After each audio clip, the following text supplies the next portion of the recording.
Cuman masalahnya di sini berkaitan dengan jalur evakuasi. Ya. Jadi di kawasan studi perancangan Anda itu ada cara apa saja di situ? Tsunami kalau di pesisir ya. Nah, ada tsunami, ada tanah longsor, ada banjir. Nah itu perlu nanti adanya jalur evakuasi. Ya. Ada peringatan dini. Nanti mendesain peringatan dini. Bagaimana mendesain jalur evakuasi, mana menempatkan lahan-lahan ya untuk misalnya penampungan bencana itu untuk didesain di situ. Nanti contohnya di Jepang, ya, Jepang itu sering terjadi tsunami. Kondisi geografisnya seperti itu. Mereka belajar dari itu memitigasi bencana tsunami. Tsunami itu jadi tanda-tandanya apa? Supaya mereka nanti bisa desain, rancang, dan nanti yang jadi sebelumnya rekam jejak mitigasi tsunami ya. Kira-kira daerah mana yang aman itu nanti akan ditetapkan sebagai dengan analisis kesesuaian lahannya ya, dia memenuhi syarat untuk ditetapkan sebagai tempat penampungan pengungsi gitu. Sebagai penampungan pengungsi itu sudah dipersiapkan. Jadi di situ ada bangunan-bangunan kapuk. Nanti kalau ada kapuk, orang isolasi di situ tersedia sembako dan apotek di situ. Kan itu sudah ada lahan perdagangan di situ. Terutama sembako kebutuhan kalau nanti terjadi tsunami, pengungsi itu tidak repot di situ. Ada baju, ada makanan, ada obat-obatan, ada toko elektronik, perangan. Nathan ada di situ ya, ada baterai, ada aki, ada generator, ada bahan bakarnya dan lain sebagainya. Sehingga begitu terjadi tsunami, mereka dievakuasi di jalur itu dan sebagai tempat pengungsian, mereka sudah terpenuhi kebutuhannya. Ya. Ada obat-obatan dan ada baju, perangan dan seterusnya. Sebenarnya sehingga ada belajar mengenai panduan mengatasi kawasan studi Anda adalah rawan bencana. Makanya ada pelajaran mitigasi bencana. Ini mitigasi bencana itu kalau Anda menemukan beberapa penyebabnya dan lain sebagainya, Anda nanti bisa mendesain bagaimana kawasan Anda beradaptasi. Menata kawasan Anda untuk bisa beradaptasi kalau sewaktu-waktu nanti bencana itu muncul langsung. Mengenai yang muncul di layar Anda.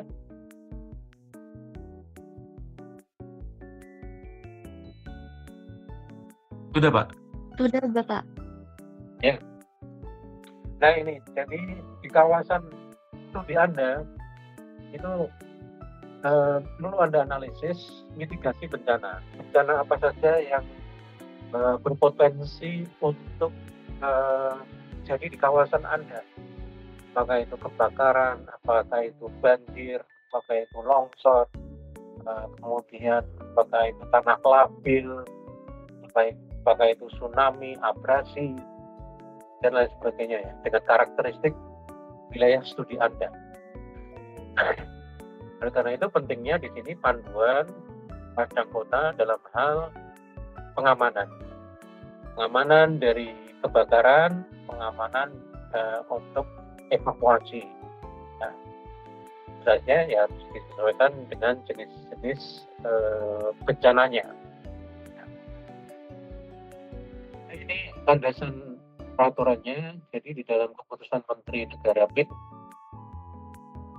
ada ketentuan teknis pengamanan terhadap bahaya kebakaran pada bangunan, gedung, dan lingkungannya. Ya, di kawasan Anda pasti ada gedung, pasti ada aktivitas di situ. Kebakaran itu bisa sumbernya arus pendek, karena ada jaringan listrik di kawasan Anda, yang mau tidak mau ada kemungkinan potensi bahaya kebakaran. Ya, nah, ini yang dulu untuk dipastikan. Ini ada bagaimana kebutuhan teknis standarnya untuk bangunan dan lingkungan dalam melakukan pengamanan terhadap bahaya kebakaran. Juga di dalam peraturan Menteri PU tahun nomor 20 tahun 2009 teknis manajemen deteksi kebakaran. Ini bencana kebakaran.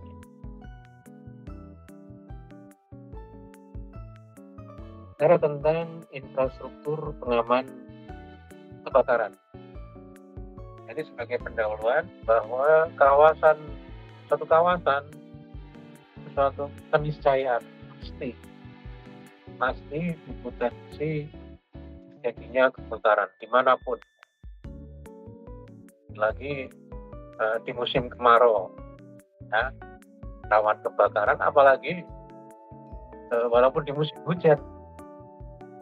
Ketika terjadi banjir, ada terjadi hubungan pendek, arus pendek begitu, bisa terjadi kebakaran. Ya. Korbannya kesetrum, gitu ya. Nah ini karena bahaya-bahaya itu kemungkinan bisa saja terjadi. Oleh karena itu di sini bagaimana upaya-upaya Anda di dalam suatu kawasan mempertimbangkan bagaimana kawasan Anda itu aman ketika sewaktu-waktu terjadi kebakaran. Nah, potensi itu ada.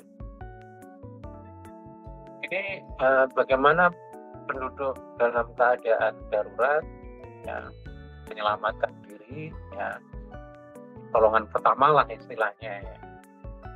Kemudian jalur evakuasi, bagaimana mengatasi supaya lokasi kebakaran itu tidak menyebar kemana-mana, lokalisasi tempat kebakaran supaya kebakaran tidak merambat kemana-mana. Kemudian ada pemadam kebakaran, jadi untuk memadamkan apinya. Nah, dengan sistem jaringan dan pemadam bisa non jaringan, ya, misalnya pakai mobil pemadam kebakaran atau alat pemadaman api ringan, ya. Itu beberapa contoh. Nah, sistem pemadaman kebakaran dalam satu kota itu bagian dari sistem distribusi air bersih. Nah, menyatu di situ. Nah, pipaan jaringan air bersih dan pemadam kebakaran dengan tekanan tinggi. Kalau tekanan lemah, nanti airnya tidak bisa keluar, ya, atau airnya terlalu lemah tekanannya, itu nggak bisa mengena tempat yang akan disiram, ya. Dan merencanakan jaringan distribusi air bersih itu menyatu integrasi dengan jaringan pemadam kebakaran hidran, ya.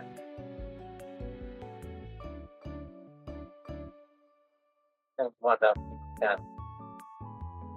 Perencanaan hidran. Jadi bagaimana kita menempatkan titik-titik hidran itu satu fasilitas di situ, ya. Satu fasilitas di situ yang letaknya menyatu dengan jaringan air bersih,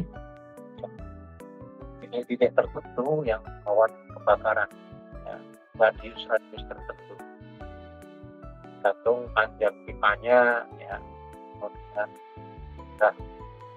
pelayanannya di mana yang terjadi kebakaran itu ditempatkan hidran tadi. Sehingga pada saat terjadi musibah kebakaran, air dapat diperoleh dengan mengaktifkan ya sistem jaringan hidran tadi. Dan hidran itu harus mengalirkan air dengan debit dan tekanan yang cukup kuat ya. Itu syaratnya. Tekanannya harus kuat karena kalau tidak kuat air nggak bisa nyampe ke sumber apinya. Ya. Api tidak bisa padam dengan maksimal. Juga biasanya kalau bisa terjadi juga itu ditempatkan pasir ya, karena kan kalau sumber api itu berupa cair, misalnya bensin ya, terus kalau dikasih air malah nanti kemana-mana ya, apinya tidak mudah padam. Nah, bensin campur air nanti justru apinya akan kemana-mana. Tapi kalau bensin yang bakar ya, yang berupa cairan yang mudah terbakar itu biasanya memadamkannya dengan pasir, timbun pasir atau ada kain asap ya,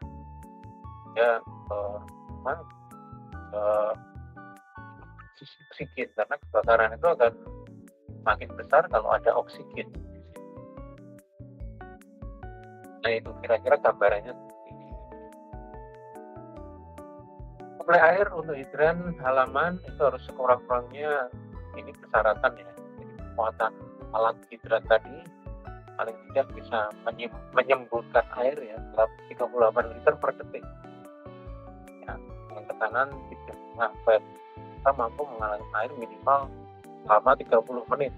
Selama 30 menit turut-turut tekanan airnya itu kuat ya, supaya bisa memadamkan sumber api. Dan diletakkan sepanjang jalur atas mobil pemadam kebakaran sehingga bisa menyatu dengan mobil kebakaran. Nah di mobil kebakaran itu nanti ada fasilitas pipanya ya, artinya flarenya itu ya, artinya alat untuk menyemburkan air ke sumber api. Nah, jarak radius 50 meter karena di pemadam kebakaran itu ada sistemnya, ada hanya di situ sepanjang kurang lebih 50 meter nanti diusung di hidran dan sistem penggumpaan. Kalau air di pemadam kebakaran itu habis, bisa memanfaatkan air yang ada di hidran tersebut. Mana buat kriteria peletakan hidran? Dengan pada lokasi yang strategis di situ. Artinya memang itu sudah dikonsep untuk melayani radius wilayah yang diinginkan di situ sebagai kawasan yang rawan bencana kebakaran. Dan harus dekat dengan jalan besar dan kesimbangan.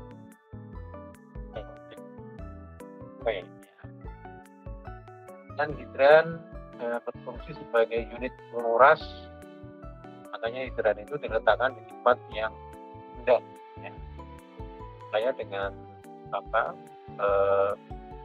daya gravitasi itu bisa membantu untuk tekanannya tempat rendah.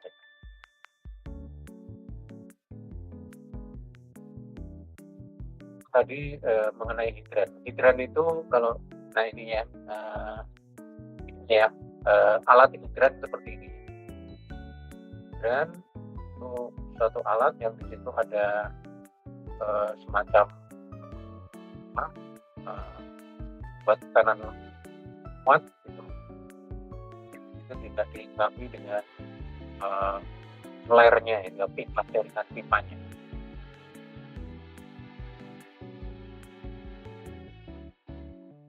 Dan pemadam kebakaran alat yang dihubungkan dengan sumber air ya, jaringan air bersih mengalirkan air yang dibutuhkan untuk pemadam kebakaran.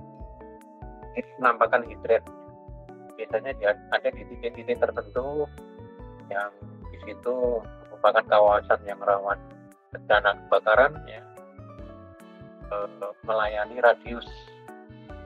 Tentu saja radiusnya itu tergantung dari panjang pipanya, yang nanti dihubungkan bisa mencapai di radius berapa tekanan airnya. Nah, kemudian sistem keamanan gedung dan bahaya kebakaran. Ada sistem jaringan semua seperti di pesawat terbang ya, itu ada larangan untuk merokok di situ. Nah, di pesawat terbang itu ada jaringan sektor smoke.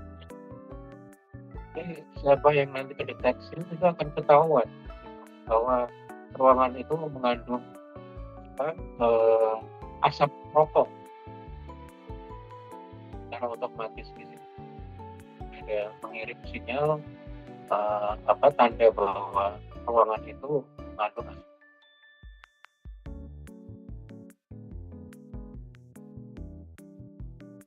Kemudian ada detektor heat ya, suhu.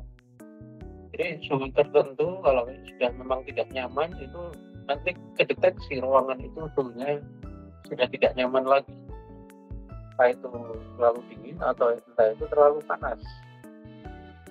Kita bisa ditempatkan di situ ada alat untuk mendeteksi. Kemudian alarm api. Jadi alarm api ini akan bekerja kalau ada sumber api. Ya. Ini apapun ya, tergantung dari sensornya, kekuatan sensornya. Kalau misalnya ada api itu akan deteksi. Alat itu bisa sekaligus secara otomatis bisa menyemburkan air misalnya. Ya. Biasanya di gedung-gedung yang membutuhkan keamanan dari bahaya kebakaran ya, itu sudah terpasang itu. Kalau misalnya terutama yang rawan itu di dapur, di tempat gudang, di tempat pusat listrikan ya, kabel listrik yang rawan, jadi bisa dipasang itu ya, deteksi api. Kalau nanti ada percikan api, setelah apapun nanti sensornya akan bekerja, ada suara begitu, suaranya semakin keras dan diiringi dengan pada level tertentu bisa menyemburkan api. Dan APAR itu alat pemadam api ringan ya, seperti itu ya.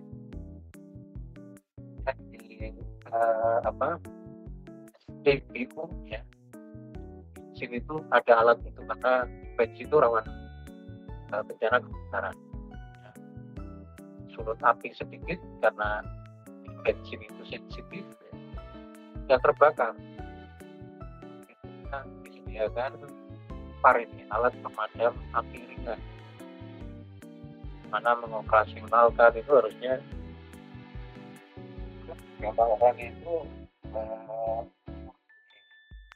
pelatihan begitu. Dilakukan di tempat di mana saja titik-titik yang tahu itu terjadi api, segera ya dipadamkan. Unsur apinya masih kecil, tapi kalau besar lah ini yang khusus. APAR ini memang bisa memadamkan api walaupun sumber apinya bensin ya, tempat cair. Biasanya juga ada yang menyediakan di situ pasir ya. Drum pasir jika terjadi kebakaran cair bensin tadi ya yang bakar itu mudah kesempatannya ya. Ini benar. Kemudian yang tidak kalah penting adalah membuat jalur evakuasi. Itu pintu darurat. Pintu-pintu darurat ini adalah pintu-pintu yang bisa diakses jika suatu saat terjadi bahaya kebakaran, bahaya banjir, dan bahaya bencana yang lainnya ya. Menyelamatkan diri. Hanya bahaya gedung roboh. Kemarin kan jadi WTC, bar bisnis dagangan yang ramai karena ditabrak oleh pesawat. Kalau itu kejadiannya sangat ya, menyelamatkan diri. Oh ya, nyorotnya ya memang itu ya buat bagaimana begitu yang apa gitu ya. Kalau rencananya karena tabrak pesawat, entah ya.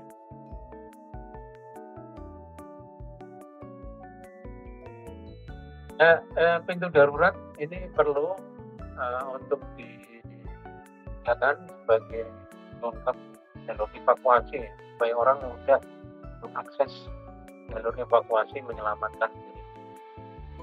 Juga jaringan jalur evakuasi. Contoh misalnya kawasan pesisir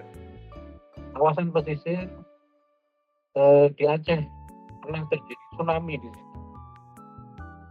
Nah, kalau kita mitigasi tsunami ternyata penyebabnya itu adalah terjadi patahan lapisan bumi di kedalaman air ya. Itu terjadi dengan skala Richter yang tinggi, lebih tinggi dari 6 ataupun 7, 8 itu skala Richter yang potensi jadi tsunami. Biasanya dari yang telah terjadi setelah dimitigasi bencana, jadi tsunami itu diawali dengan gempa tadi, gempa di laut dalam, kemudian proses di situ penyedotan air laut. Makanya di pesisir Aceh ketika terjadi tsunami itu air itu surut sehingga banyak ikan yang terangkap di daratan. Itu masyarakat senang dapat ikan.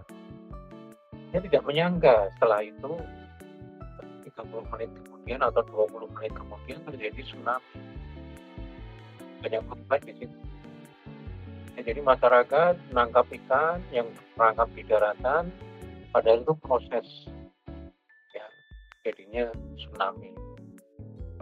Makanya di Aceh itu sebelum terjadi tsunami itu terjadi gempa. Ada beberapa film dokumenter itu artinya pada senam pagi terjadi gempa, banyak bangunan yang roboh dan mereka tidak menyangka kemudian terjadi tsunami, banyak korban.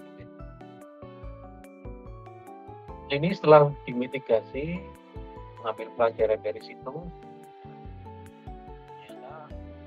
ada peringatan dininya, salah satunya itu kalau terjadi surut banyak ikan terangkap di daratan itu peringatan dini. 20-30 menit yang akan datang terjadi tsunami. Itu peringatan dini. Kemudian berbekal itu ada diminta untuk mendesain kawasan yang rawan tsunami. Bangunan-bangunan evakuasi di sini. Ada mitigasi bencana tsunami paling tinggi itu berapa meter? Sehingga Anda buat bangunan yang tahan gempa, karena tsunami itu diawali dengan gempa, tahan gempa, sehingga bangunan itu tidak roboh. Kemudian karena tsunami yang paling tertinggi itu ada 12 meter. 12 meter itu kalau satu lantainya itu sekitar 3 meter ya. Berarti kurang lebih ada minimal 4 lantai gedungnya 5 lantai. Lantai kelima itu evakuasi gitu. Bersyukur lantai 8, sehingga ada 5, 6, lantai 5, 6, 7, 8 itu sebagai tempat untuk mengungsi nantinya. Menyelamatkan diri dari bahaya tsunami.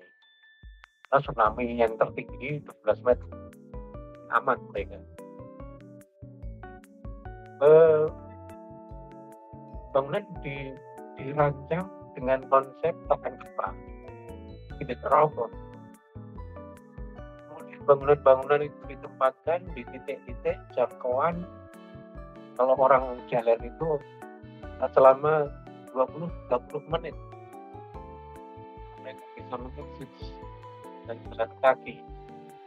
Tapi kalau beberapa orang itu disediakan angkutan di situ yang standby kalau sewaktu peringatan dini akan terjadi tsunami, orang-orang yang lansia jalannya normal ada kesulitan begitu itu bisa dibantu dengan memang prioritas orang-orang yang seperti itu dievakuasi di gedung-gedung tadi. Jadi tempat radius 20 menit jalanan. Ya. Sehingga orang mau memilih pelayanan masyarakat yang mau menyelamatkan diri evakuasinya itu di gedung-gedung itu sudah disediakan.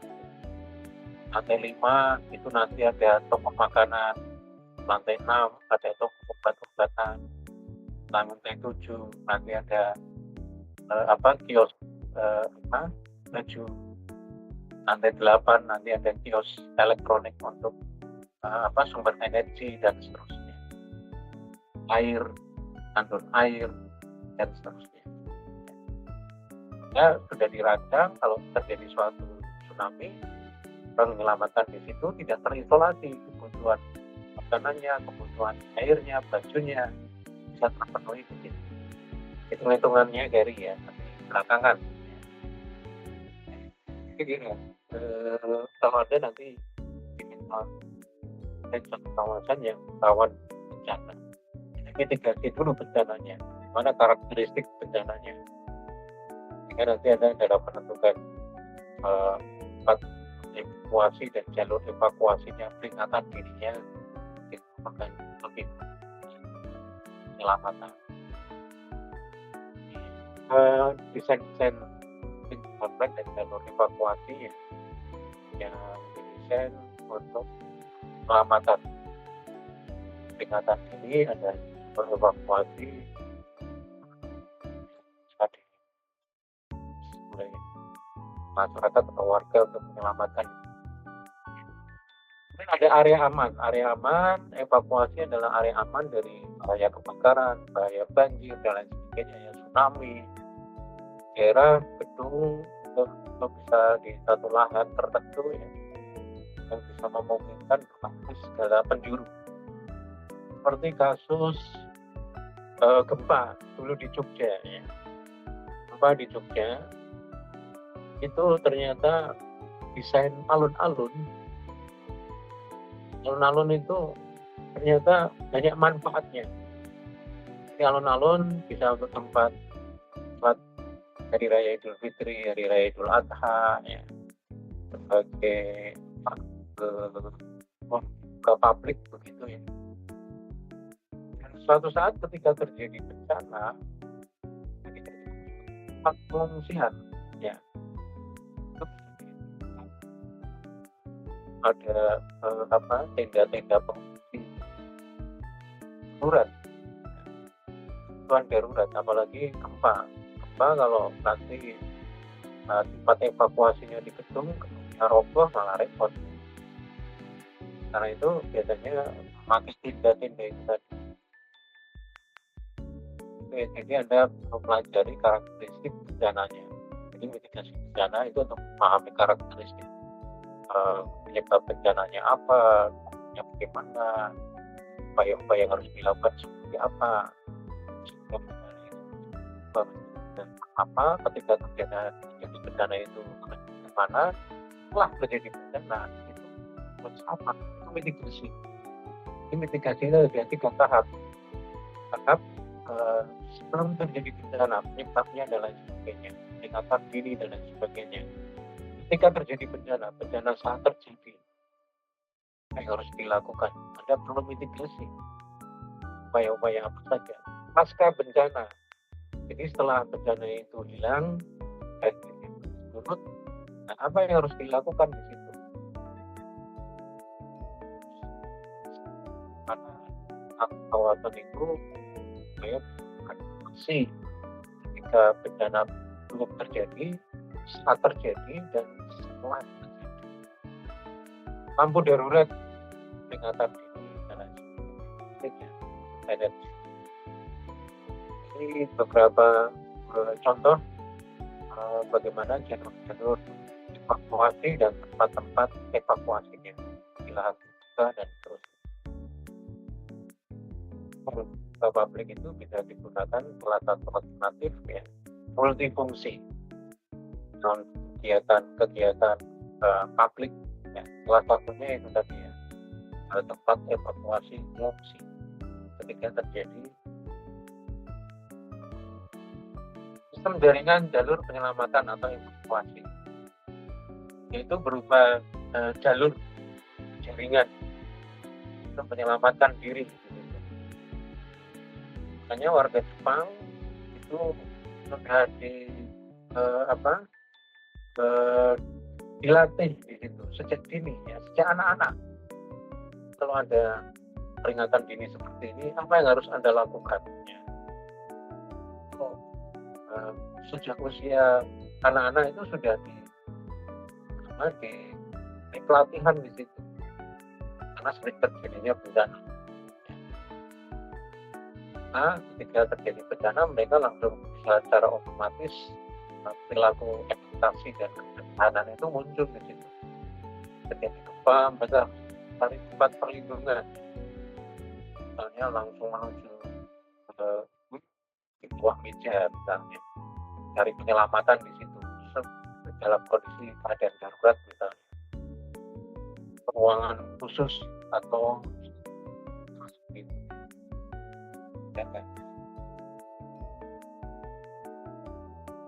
Itu jalur penyelamatan ya, tentu saja dengan mempertimbangkan mitigasi bencana ya. Peringatan dini itu ada selisih waktu berapa, sehingga toleransi waktu itu adalah waktu yang aman bagi seseorang untuk menyelamatkan diri menuju tempat yang aman ya, tempat evakuasi yang aman.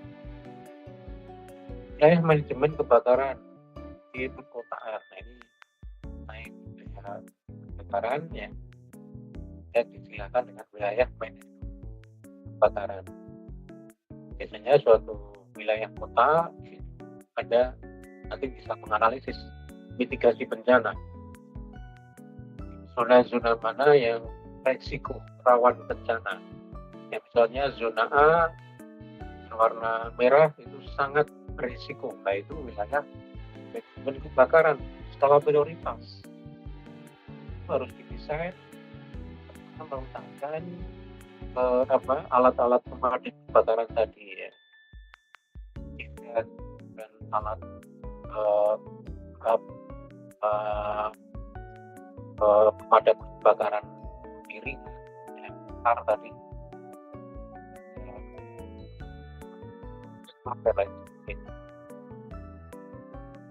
ya. Manajemen kebakaran harus diperhatikan waktu tanggap.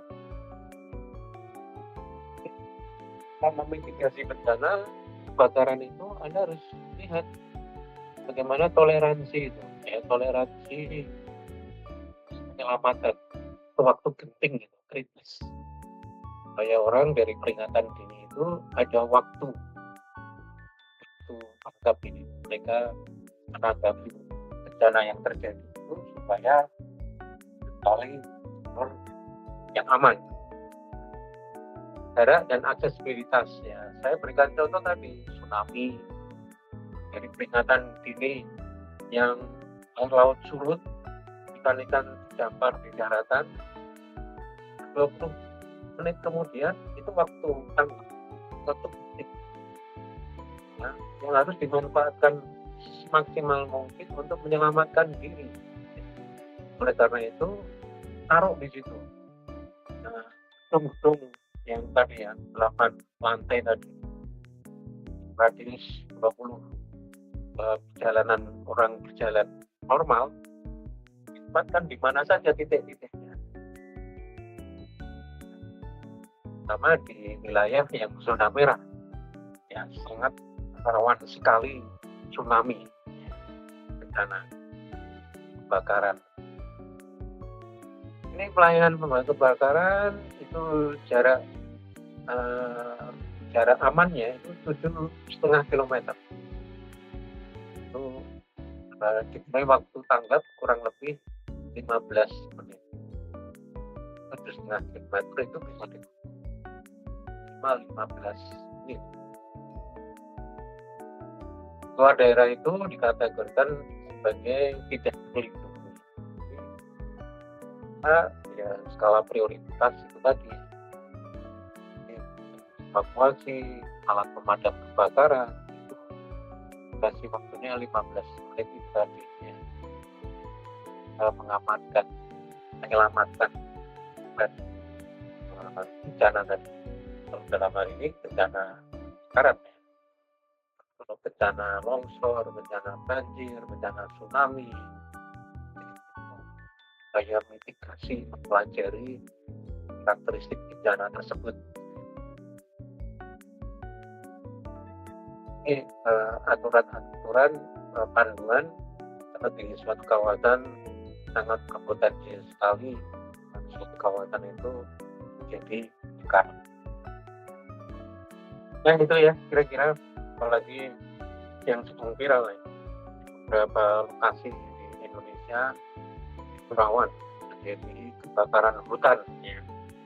Itu perlu saya didesain ketika terjadi kebakaran hutan apa yang harus dilakukan untuk melokalisir supaya kebakaran itu tidak merambat kemana-mana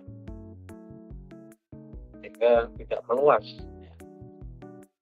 Dan bagaimana mengantisipasi pencemaran asapnya, bagaimana mengantisipasi sejak dini supaya tidak terjadi kebakaran, pengawasan, pengendalian dan seterusnya. Ya itu tadi ya kuliah kita pada hari ini berkaitan dengan bagaimana panduan mengenai mitigasi bencana ya. Kawasan yang ada desain itu tidak terlepas adanya potensi terjadinya bencana banjir, tanah longsor, terutama bencana kebakaran. Lagi di pemukiman padat dengan rawan terjadi konslet arus pendek, arus pendek listrik nanti bisa sebagai. Sampai di sini ada yang didiskusikan, silahkan. Bisa dipahami apa yang saya sampaikan?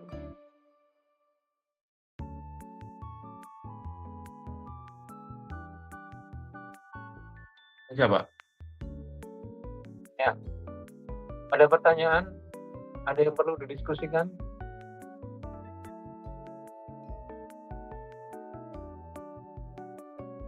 Belum ada, Pak.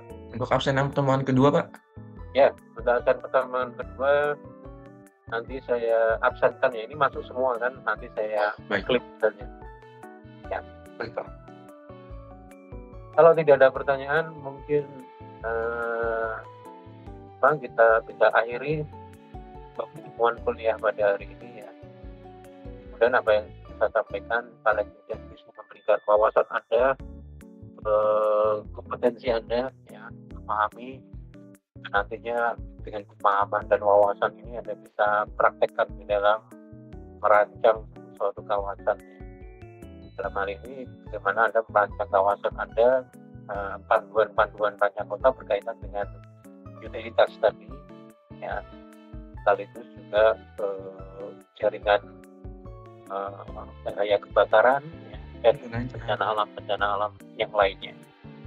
sekaligus ada juga mempelajari mengenai mitigasi bencana. Setiap kawasan itu punya karakteristik bencana yang beda-beda. Saya akhiri pertemuan hari ini. Untuk bahan nanti saya kirim ke koordinator. Pak, saya mau bertanya, Pak. Ya, silakan. Untuk perkuliahan minggu depan akan diganti kapan, Pak? Karena bertepatan Oh dengan Idul ya, Adha. kuliah karena hari libur ya, 27 hari Idul Adha. Iya, Ya, bertepatan dengan Idul Adha, Pak. Bentar. Coba nanti saya carikan waktu ya. Saya carikan waktu untuk dipindah. Kalau hari Senin bisa ya? Senin pekan depan. Senin tanggal 24 berarti ya, Pak? Ya, Tanggal 25 ya, Pak? ya hari Ahad kan 24 dan tanggal 25. Oh, ya. Kalau terpaksa misalnya Anda ada kuliah ya malam lah, jam 19.30 ya.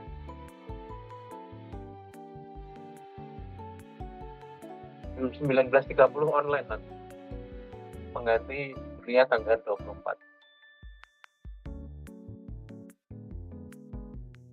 Baik, Pak. Berarti Senin tanggal 24 pukul 19.30. Ya. Tanggal 25 pukul 19.30. Baik, Pak.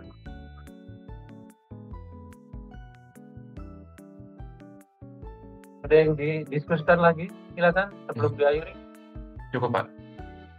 Cukup ya, benar. Ini materi kuliah. Silakan nanti bisa sampaikan ke koordinator ya. Sudah saya kirim ke WA. Silakan didiskusikan ke. Saya akhiri pertemuan hari ini dengan mengucapkan alhamdulillahirobbilalamin. Mohon maaf kalau ada sesuatu yang kurang. Assalamualaikum warahmatullahi wabarakatuh. Waalaikumsalam warahmatullahi wabarakatuh.